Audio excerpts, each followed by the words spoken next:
Band, DJ ఇటువంటివి వచ్చిన తర్వాత డప్పు మూలకు పడ్డదా? డప్పుకు ఆదరణ ఉందా? కాబట్టి డప్పును ఆదరించేత కోసం తెలపడానికే మరి డప్పు వాయిద్యములు అనేక రకాల సప్త స్వరాలను అందిస్తుంది డప్పు. కాబట్టి డప్పు యొక్క ప్రాముఖ్యత తెలుసుకోవాల్సిన అవసరం మనకు ఎంతైనా ఉంది. ఈ సమాజంలో డప్పు యొక్క ప్రాముఖ్యత తెలవాలి. పెళ్లి అయితే, పేరంటాలు అయితే, బోనాలు అయితే, మరి ఐరన్లు ఎదరకపోతే అనేక రకాలుగా చివరకు చావుకు సాగనంపి వచ్చేది డప్పు. కాబట్టి ఇలాంటి డప్పులకు ఆదరణ కరువైంది. కాబట్టే ఈరోజు డప్పు వాయిద్యం, డప్పు యొక్క ప్రాముఖ్యతను మనం గుర్తెరగాల్సిన అవసరం ఉందని చెప్పి తెలియజేస్తున్నాం. ఓకే రవి, అయితే ఎక్కువ శాతం డప్పు మీద అన్ని రకాల పాటలు పాడొచ్చు అనేది ఒక ఇప్పుడు నడుస్తున్న నడవడి, ఇప్పుడు నడుస్తున్న లెక్క. ప్రతి కళాకారుడు కూడా డప్పును కళ్ళకత్తుకుంటాడు. డప్పు లేకపోతే ప్రోగ్రాం లేదు. కాబట్టి నేనేమంటా, ఒక పాటకు నాకు జత కలుపుతావా?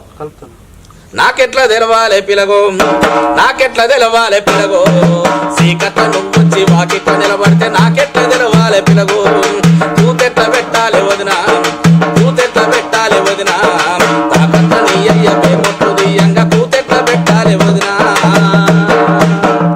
ఆడిక పానం గుర్తుంది, కళ్ళు కాడిక పానం గుర్తుంది, దుబ్బ బొమ్మల తున్నొస్తే నాగలి చెప్పలంటి పచ్చి పుల్లాయ నాకిట దుబ్బరామడు సుబ్బల చిన్ని పప్పుల తప్పున చూస్తుండగానే మాయ తరిసి కలగలట. ఆడిక పానం గుర్తుంది, కళ్ళు కాడిక పానం గుర్తుంది, తాగబోదాములో తగి ఊగిపోతామురా, తాగబోదాములో తగి ఊగిపోతామురా.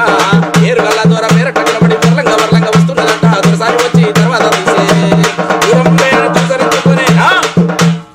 మరి నా పాటతో పాటు నువ్వు పరిగెడుతున్నావు అంటే డప్పు జత అవుతుంది కదా.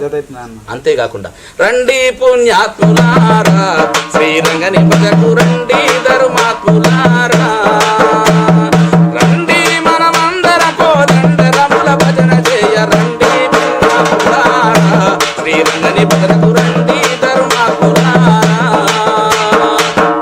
ఒక రకంగా జానపదం అయితేనేమి, మరో రకంగా సామాజికం అయితేనేమి, మరో రకంగా భజన కీర్తనలు అయితేనేమి, అంతేకాకుండా కాకరి చెట్టు మేకలు మేసే వైకోడలా, నువ్వు యాడికంట పోయినావే వైకోడలా, కాకరి చెట్టు మేకలు మేసే వైకోడలా, నువ్వు యాడికంట పోయినావే వైకోడలా, అద్దు మరా తిరి వైకోడలా, గా మిద్దె మీద సప్పుడేంద వైకోడలా, అద్దు మరా తిరి వైకోడలా, గా మిద్దె మీద సప్పుడేంద వైకోడలా.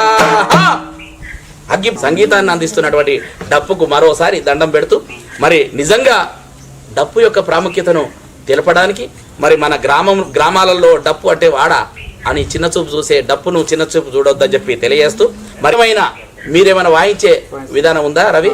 ఒకసారి వాయించాం, వాయించాం.